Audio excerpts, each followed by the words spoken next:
नहीं वही कर रहे उधर नहीं उधर आ रहा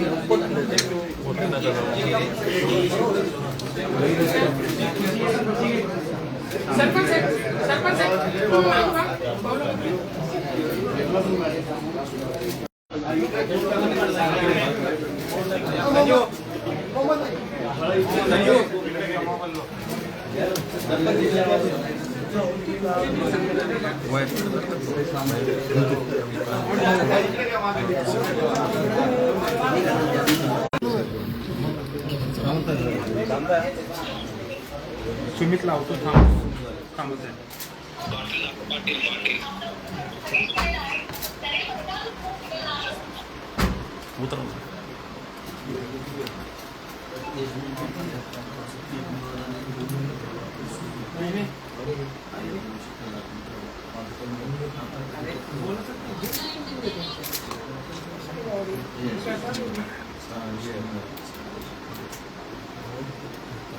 apa ya?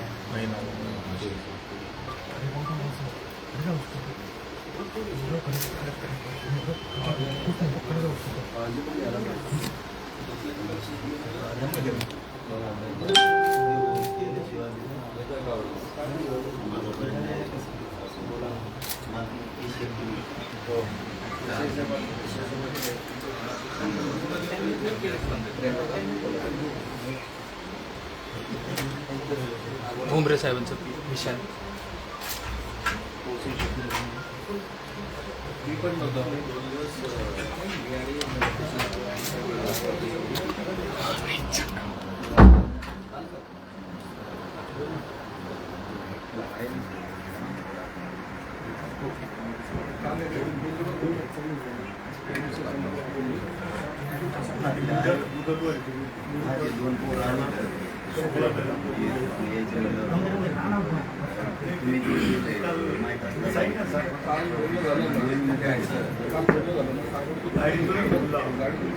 ज्यांना एक पोरं गेलेलं त्यांचं कामावर पाहिजे यांनी ते येतात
पाचचा विषय केलेला ना तुम्ही बोलले लागता पोलीस भरती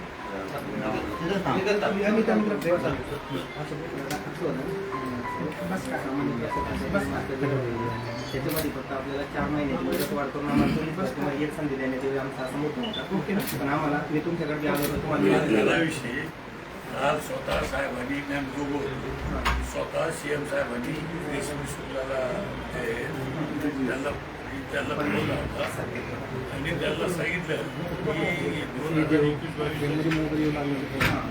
त्याला ती मुदत वाढ द्यायची. त्याच्यात आमचं वय बसत होतं 22-23 मध्ये आमचं वय बसत होतं पण ते नीतीच भरती 2024 मध्ये टाकलं त्याच्यामुळे आमचं लॉस झालं. आणि अजून एक गोष्ट आता फॉल्ट पडलेले आहेत ग्राउंड चालू केलेले आहेत म्हणजे प्रशासनाने तर आता आम्हाला चान्सच नाही आहे. आमची पळपळ होऊ लागली आणि आम्हाला दादाशिवाय पर्याय नव्हतं म्हणून आम्ही दादाकडे आलो. त्याच्या अगोदर आम्ही 8 महिन्यापासून सगळ्यांना निवेदन देतोय. जवळपास 188 आमदारांना आम्ही निवेदन दिलेले. स्वतः तुमच्याकडे मी आलो, साहेबांकडे आलो होतो 6 महिन्यापूर्वी, पण आमचा मार्ग कोणी लावला नाही होता.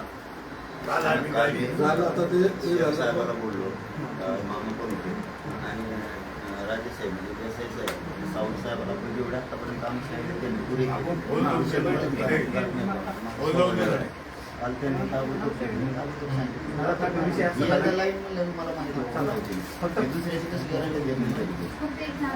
आम्हाला फक्त एक चान्स द्या. आम्हाला मायबापांना सगळे शेतकऱ्यांचे नाही. तर तुम्ही तो विषय त्याला पुन्हा हे नका करू. अगदी स्पष्टपणे त्यांनी सांगितलं. काल त्यांचा जेव्हा CM साहेब स्वतः जरांगे पाटलाशी बोलले, त्यांनी त्यांचं बोलणं झाल्याबरोबर DG मॅडमला फोन लावला, त्याला मुहूर्तवाढ देण्यासंदर्भामध्ये त्यांना आदेशित केलेले. 1-2 दिवसात त्याचा रिझल्ट येईल. म्हणून आता तो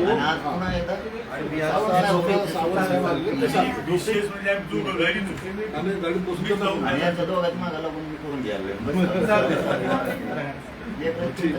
त्यांचं तर काय उद्देश आहे, आमचं तर काय तुमचं कल्याण. फक्त आम्हाला आहे ना आता हे हॉल तिकीट थांबावं आणि हे पावसात जे ग्राउंड होते ना साहेब, हे पावसात नाही व्हावं. कारण आमचं काय होतंय, पावसामध्ये ग्राउंड झाल्याच्या नंतर साहेब पालतात पावसात सगळ्याचेच होतील ना. नाही आता ज्या दिवशी पाऊस आहे त्या दिवशी पावसातले मुलं वाढलं तर आणखी लोक एकदार होते. तुमचं हे करू बरं चालतंय. 2 लाख पोरांचं कल्याण. पोरं तुम्हाला दोघा देते, 2 लाख पोरं मी पुढे नाही. आणि सगळे जाती धर्माचे हो सगळे पोरं आहेत. आपल्याकडे निवेदन दिलं आहे. 17 का 18,000 वरती. सर 2.5 लाख जवळपास 2.5 ते 2.5 लाख मुलं असे आहेत की वर्षीपासून आता वंचित राहिलेले. त्यांना चांगला त्रास होतो जास्त. स्वतः मुख्यमंत्री महोदयांनी ऑडिशन मी पण आता मुंबईला हो चालते. पण जे मनोजीने आता सांगितलं जाऊन कधी करायचं, काय करायचं हे काय चालते कधी पण घ्या. काय आम्हाला फक्त एक चान्स फक्त ह्या मुलांसाठी एवढं सगळ्या महाराष्ट्रातल्या मुलांचं होईल. त्या तारखाचे नको. आपल्याला मुद्दा काय की हे पुढं करायचं. काल बोललेलं आहे आपल्याला मेहनत करायची नाही. पावसाळ्यात काय उन्हाळ्यात काय की सरकारचा रोल फक्त सरकारकडे एक विनंती करू शकते की लेकराचा आयुष्य बरोबर होऊन 4 महिने वाढवून द्या त्यांना. म्हणजे ती तुमची मुदत गेली ती वाढवायला काल तयार होत्या. सावंत साहेब मी दोघात मागे लागलो तुम्हाला सांगायचं बस माझ्या ताबडतोब ना हे होते ना, समोर होते ना. मी आलो समोर समोर होते.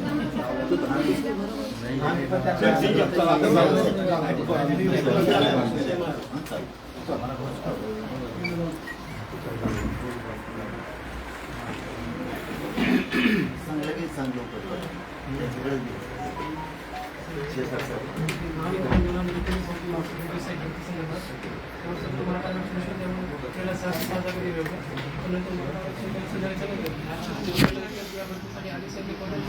नंतर आता मार्चमध्ये फक्त 282 पद आणि संधी केली.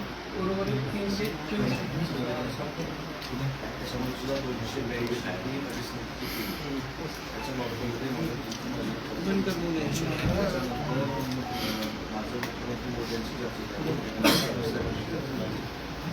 4 दिवसामध्ये 286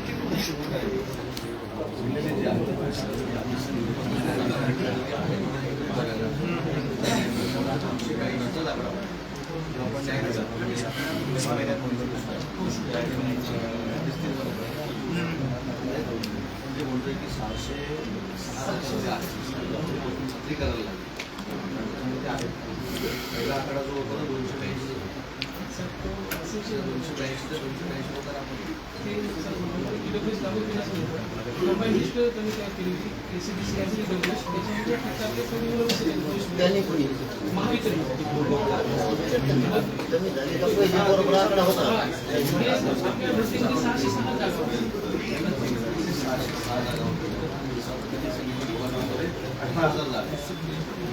त्याच्या आणि 2 लाख 606 जागा ज्या 606 जागा होत्या जी काही 282 लोकांचा 3 महिन्यात ठिकाणी विद्यार्थी पाठवतो काल आणि त्याच्यामध्ये मला तर मेसेज पण आला होता की हे काम आमचं झालेलं आहे, त्याच्यामुळे आम्ही नोकरीला पण लागलो. आता ही 606ची आकडेवारी आली पहिलं बघून घेऊन मी त्याच्या शोधलं. 288 जो झाले ना, 282 झाले. त्याला नीट भेटेल. आपण नागपूरला पहिला हे बघू द्या. बरं का? 26 जानेवारीला नियुक्त्यापासून दिल्या पूर्ण. बरोबर मी तेच सांगितलं की 606चं पेंडिंग त्याचे 282 झाले आणि उरलेले 380 बघून ते कुठं झालं मला ती मुंबईला गेलं होता मी सगळी केलं होतं मंगळवारी कॅबिनेटची बैठक. हां मंगळवारी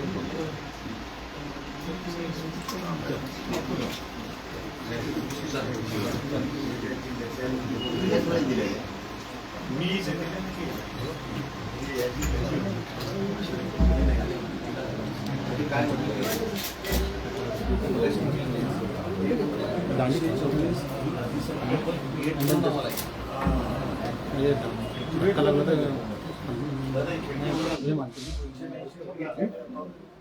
उरलेले जे आहे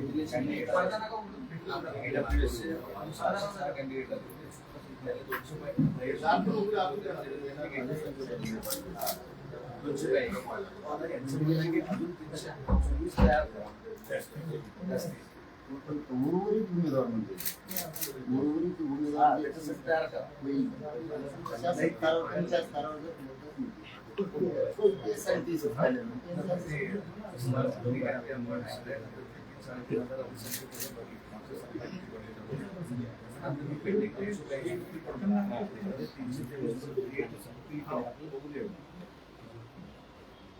तुम्ही बघितलं नाही की होतं दोघांचा पदांवर मी त्या दिवशी सुद्धा म्हणजे आजच काय घरामध्ये मामात होते सांगितलं त्या सावध संघ काम होतं चांगला इकडं पसरलेला आहे एक म्हणून शीर्षक नाव.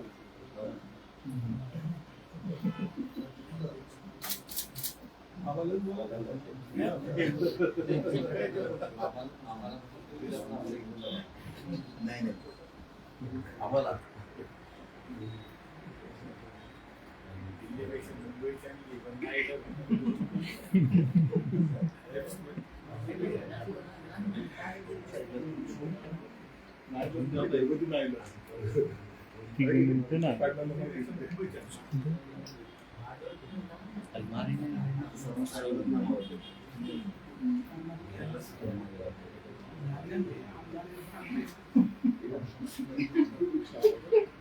देसाई साहेबांनी म्हणजे आला होता आपण मंगळवारी पाठवला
समान आहे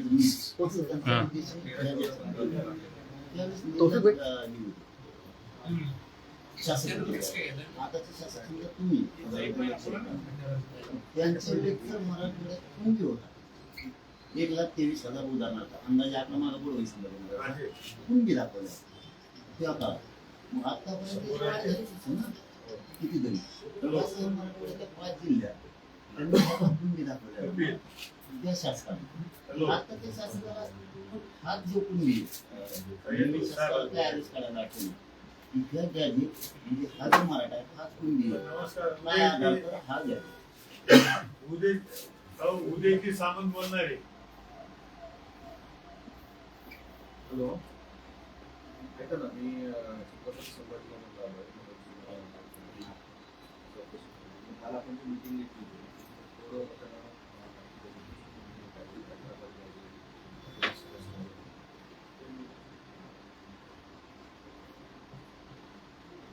हो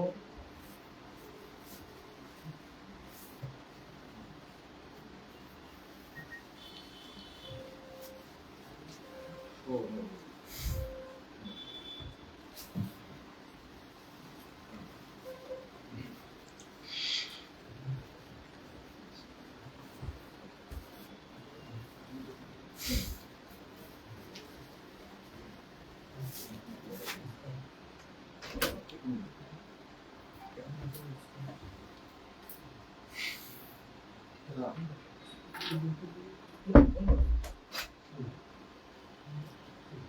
हे किती दिवसामध्ये संपेल?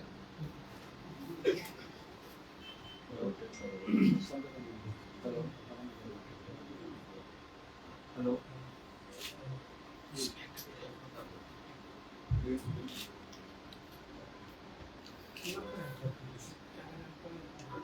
एक आता 8.5 लाख 6.5 लाखाचा कर्ज 2 लाख 30,000 शिल्लक आहे. आपण निकाल आदेश दिले 8.5 लाखाच्या 6.5 लाखाचा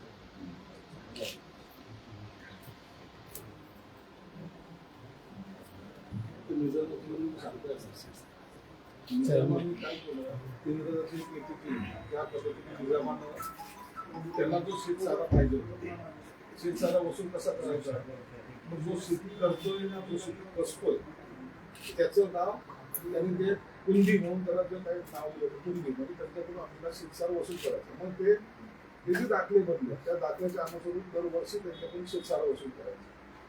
काही लोकांनी शेतसारा आता आपल्या आपल्याला असं टॅक्स वसुली आपल्या चोरायचं काम तसं काही लोकांनी मुद्दामून त्याच्यात असलेले नाव आपल्या वगळून घेतले.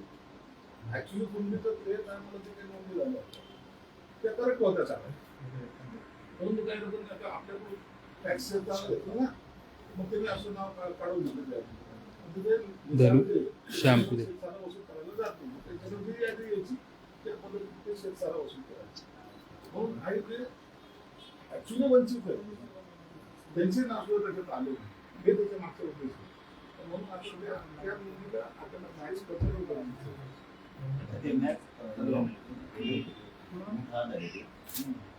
आधार आपण त्याच्यात पद्धतीने असं झालं की तुम्ही जसं म्हणलात संसारांनी या शासकाने जाहीर केलेलं की या मराठवाड्याच्या 5 जिल्ह्यात किंवा निजाम राजवट जशी बुलढाण्यापर्यंत तर सोलापूरच्या हायकोर्टात इथपर्यंत कुंभी ही त्याचं लिखित आहे.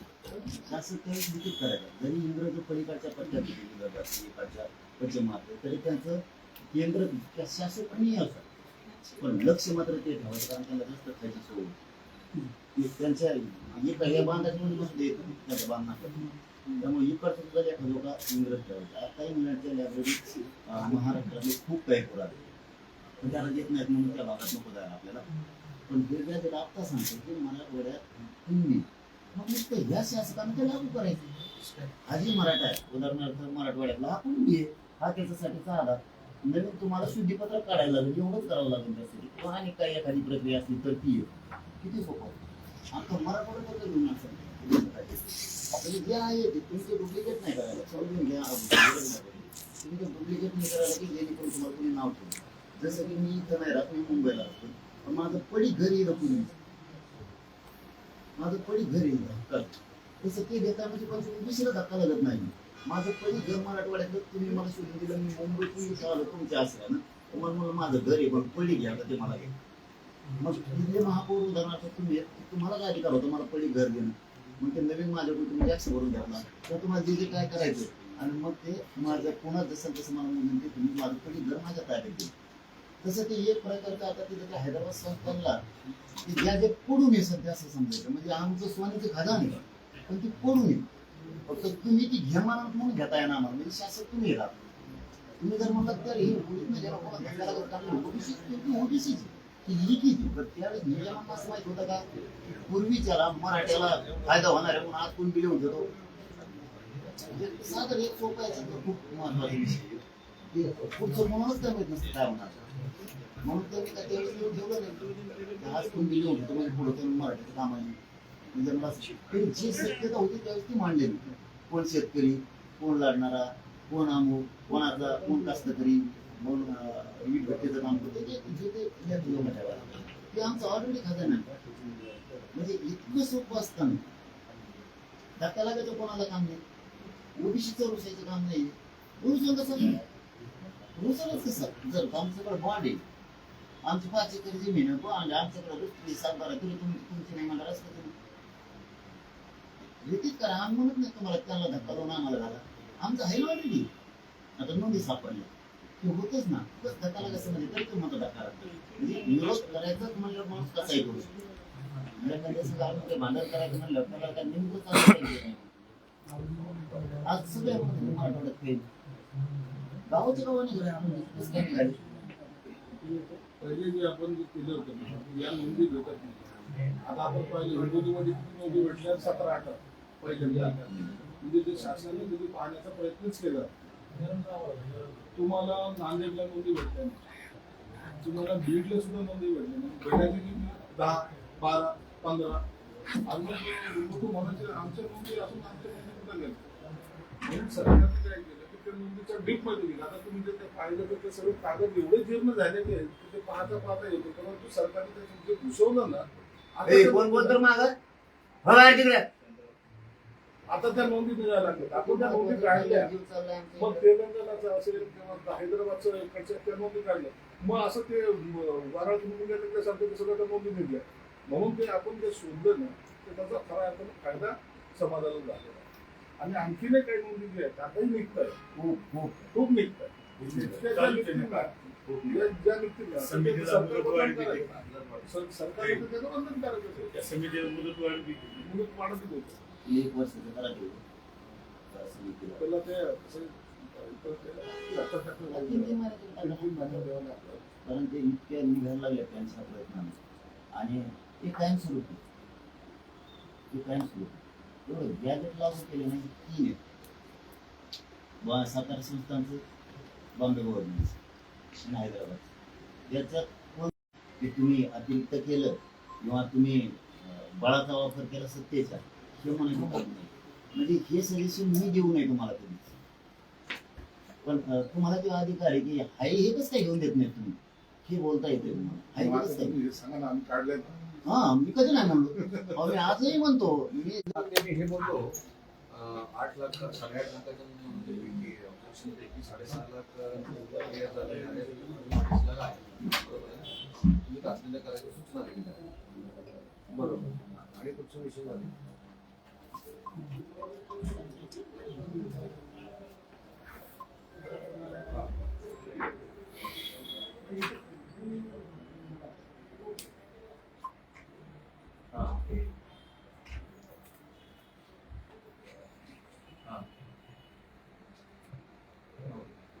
बरोबर.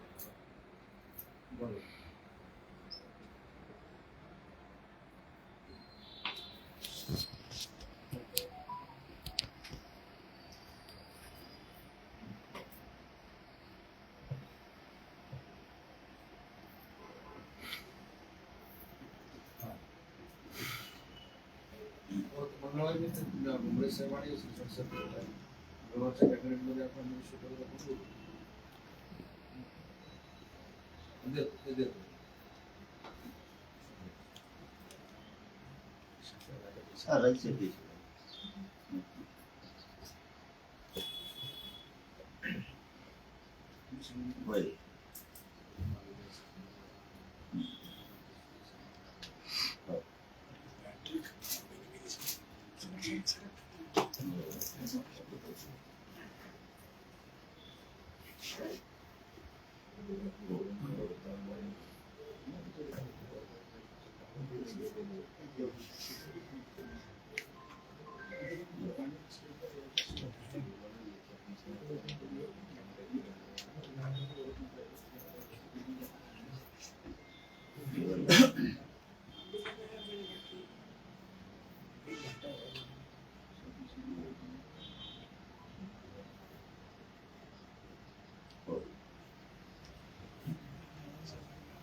हो सीएम साहेब बोललेत का त्या हैदराबाद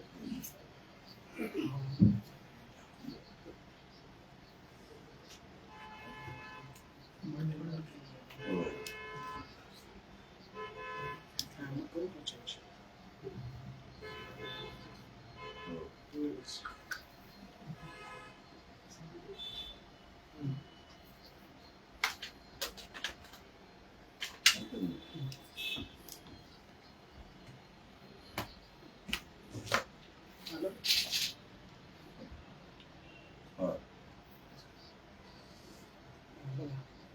हो हो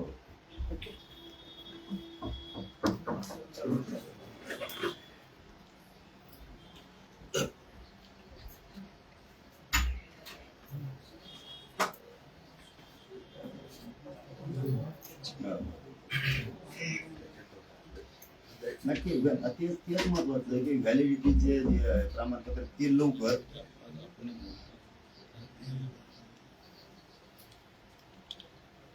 काल जे केलेत ना आधीच तुम्ही त्याच्यात एक आणखी थोडीशी अशी वाढ करायची की व्हॅलिडिटीचे लवकर द्या.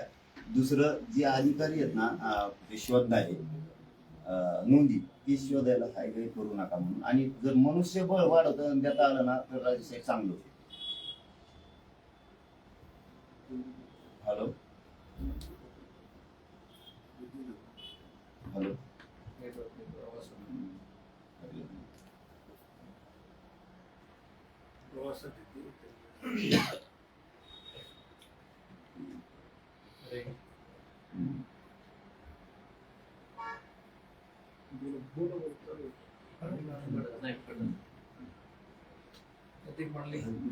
आंध्राच्या आमदारशी बोलले तुम्ही आता मी आणि काँग्रेससोबत चर्चा करू.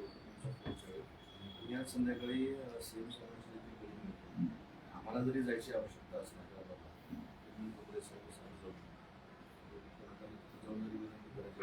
नाही ते करावं खरंच सांगतो कल्याण आहे समाजाचं. म्हणजे हे समाज डोक्यावर घे काय करायचं नाही आम्हाला. मी तर पहिल्यापासून म्हणतोय या समाजाचं कल्याण व्हावं म्हणून विधाव पाहिजे. तुम्ही असं हैदराबादला इतके स्पीडने गेले. आता शिंगोराज साहेब म्हणले सीएम साहेब आंध्राच्या मुख्यमंत्र्याला बोलले मग एवढं जर स्पीड घेतलं गोरगरीबाच्या लेकराचं कल्याण आम्हाला तर पुढं अपेक्षित आहे. हेच करू लागा हेच म्हणून सांग तुम्ही जेवढं पळता तेवढं इकडं लोकांचं कल्याण. आणि हेच लोक डोक्यावर घेऊन नसते आम्हाला कुठं राजकारण करायचं काय करायचं. ते मग थोडी थोडी केली का मग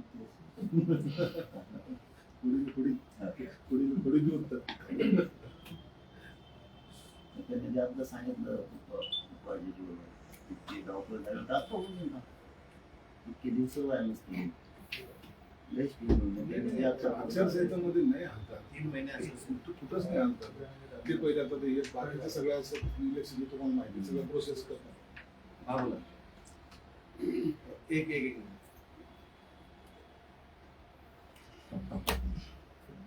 हा रे साहेब हो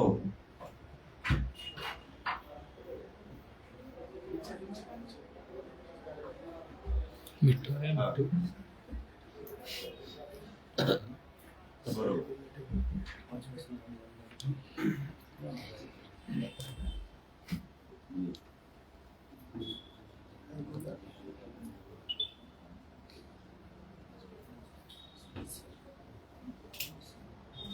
हो हो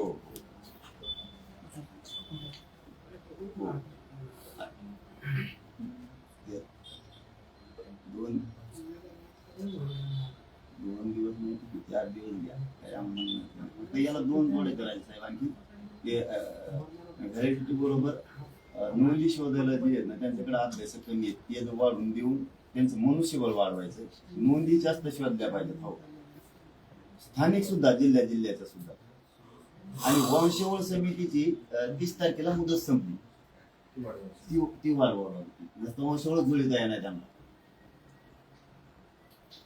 ते होणं लगेच. हे रेकॉर्ड तपासा ना तर राज साहेब हे रेकॉर्ड तपासायला हायगाई करतात काय अधिकारी.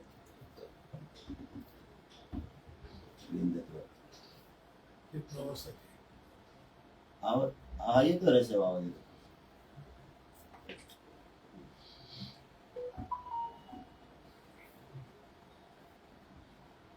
आवाजच येत नाही. हा येतो.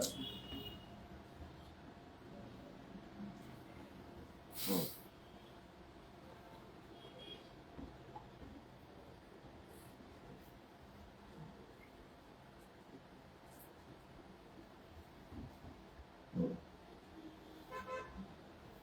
ठीक आहे, फक्त एक आणखी सूचना की त्यांना द्या, काल दिल्या तसं की रेकॉर्ड तपासा सगळे. रेकॉर्ड सब रजिस्टर तपासत नाहीत, नुसते पीक पाण्यावर तपासायला लागले, फक्त पीक पाण्यावर तपासतील.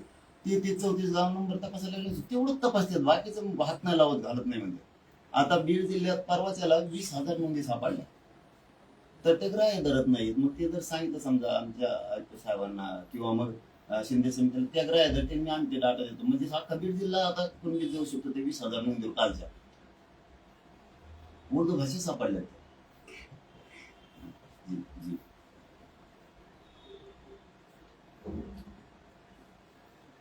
ठीक आहे राज, ठीक. जय शिवराय. हो चालेल. जय शिवराय साहेब.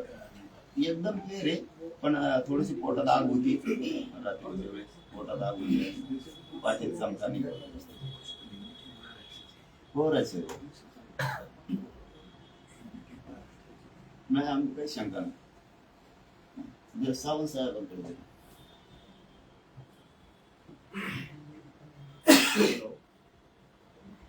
मी काय म्हटलंय की सीएम साहेबांची चर्चा करून आम्हाला हैदराबादला देखील जावं लागलं.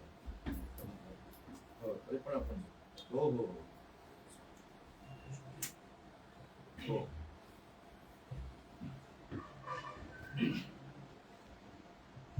हो बरोबर. ठीक आहे. महाराजे मी रात्री चालू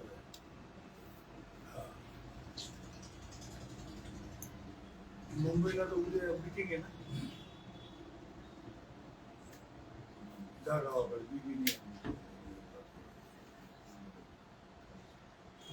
उद्या समस्या आपले होते.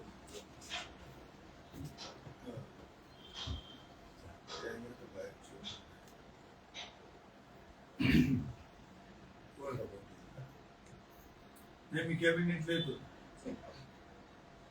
बसता येईल ना मला.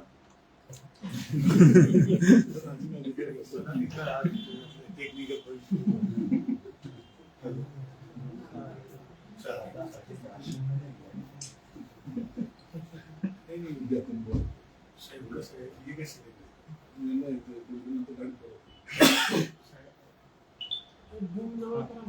काय करू सांगा.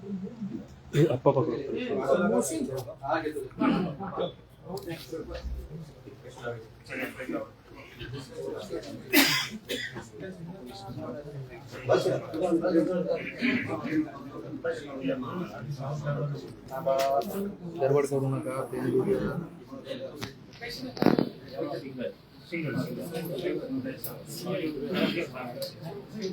आपले दादा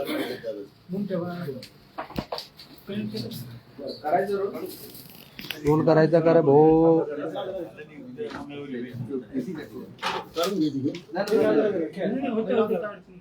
एकदम येतो सर, येतो.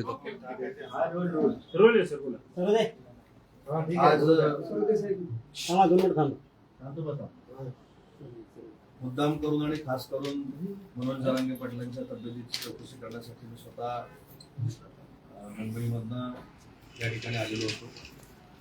परंतु इथं आल्यानंतर देखील प्रकृतीची चौकशी झाल्यानंतर प्रकृती कशी आहे विचारल्यानंतर मनोजजींनी शासनानं काय केलं पाहिजे याच्यावर चर्चा आमच्याशी केली. पण मी स्वतः डॉक्टरांची चर्चा केलेली आहे की आता प्रकृती त्यांची सुधारते आणि त्यांच्या प्रकृतीचा प्राधान्यक्रम देखील सरकारच्या दृष्टीने अतिशय महत्वाचा आहे. माननीय मुख्यमंत्री एकनाथ शिंदे साहेब असतील, देवेंद्रजी असतील, अजितदादा असतील, यांनी सकारात्मक भूमिका घेऊन मनोजजींनी ज्या ज्या काही मागण्या केलेल्या होत्या त्याच्यावर आचारसंहितेमध्ये थोडं उशीर झाल्यामुळं पुन्हा एकदा युद्धपातळीवर आम्ही सगळ्यांनी मिळून काम सुरू केलेलं आहे.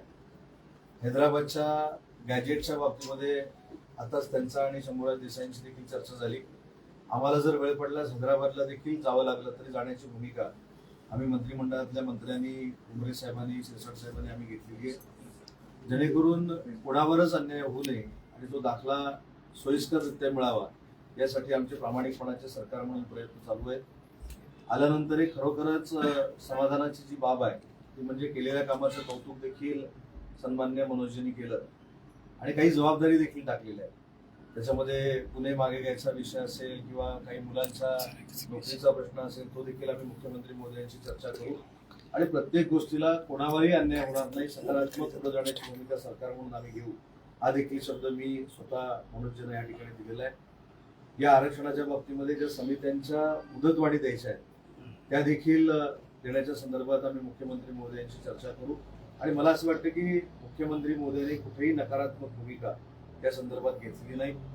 आणि जी महत्वाची बाब इथं आल्यानंतर निदर्शनास आली ती म्हणजे विशेषतः स्वतः मनोजजींनी या ठिकाणी असं सांगितलं की कोणावरही आम्हाला अन्याय करायचा नाही, ओबीसीवर देखील आम्हाला अन्याय करायचा नाही, परंतु आम्हाला हक्काचा आम्हाला मिळवायचा आहे आणि त्याच्यासाठी सरकारनं पुढाकार घ्यावा आणि तीच भूमिका सरकारची आहे. म्हणून पुन्हा एकदा या उपोषणाच्या बाबतीत मी देखील त्यांचे मनापासून आभार मानतो की त्यांनी उपोषणाला स्थगिती दिलेली आहे, सरकारला वेळ दिलेला आहे आणि मला खात्री आहे की सरकार त्यांनी दिलेल्या वेळेमध्ये त्यांना इच्छित असलेलं काम नक्की करेल याची पूर्ण खात्री मंत्रिमंडळातला एक मंत्री म्हणून मला या ठिकाणी नक्की आहे.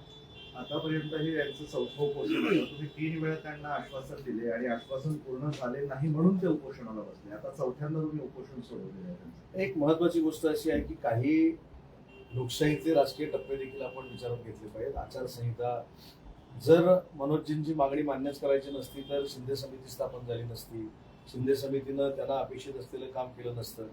परंतु त्यांच्याच मुखात ना झाले की शिंदे समितीनं देखील जास्तीत जास्त अजून नोंदणी ज्या आहेत ते शोधून काढाव्यात, म्हणजे ती समिती शोधून काढते आणि न्याय देण्याचा प्रयत्न करते. कुठेही मला असं वाटतं की या उपोषणाकडे आम्ही वेगळ्या अर्थानं बघत नाही.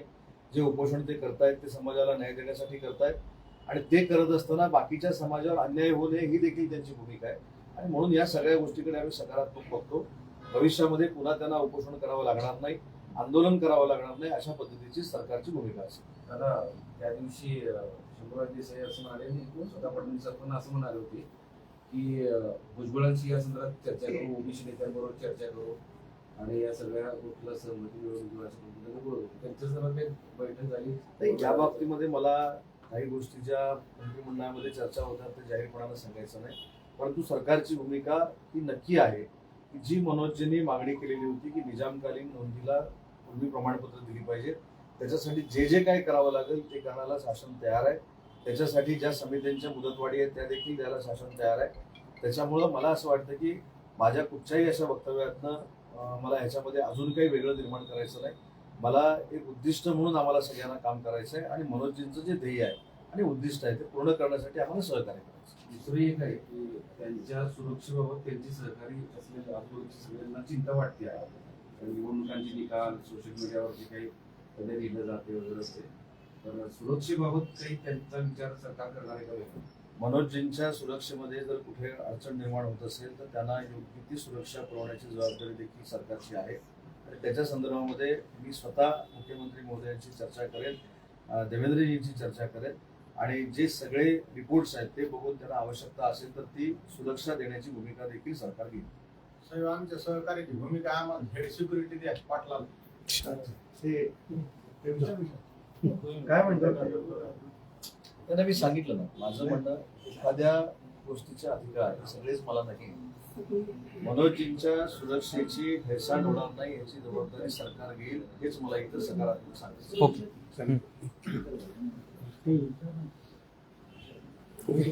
एखाद दुसरा या व्यतिरिक्त प्रश्न विचारू का? राजकीय एक प्रश्न आहे. उद्धव ठाकरेंनी आता जाहीर केलं की जे पक्ष सोडून गेले त्यांना परत पक्षात अजिबात घेणार नाही. एकच मिनिट. जरांगे साहेबांच्या परवानगी नाही, मला असं वाटतं आम्हाला एक मिनिट सर. आपण ज्या कामासाठी आलेलो आहोत त्या कामाची आपण दखल घेतली पाहिजे. जे बेदखल कोण जर बोललेलं असेल तर त्याची दखल मनोजजींच्या समोर घ्यायची काही आवश्यकता असं मला वाटत नाही. राजकीय उत्तरं आम्ही चांगल्या पद्धतीनं ह्या रूमच्या बाहेर देऊ शकतो, परंतु जनता ज्यांना बेदखल करणार आहे त्यांची दखल घ्यावी असं मला वाटत नाही. मी मनोजजींसाठी आलेलो आहे, त्यांच्या प्रकृतीचे विचारपूस करण्यासाठी. ओके.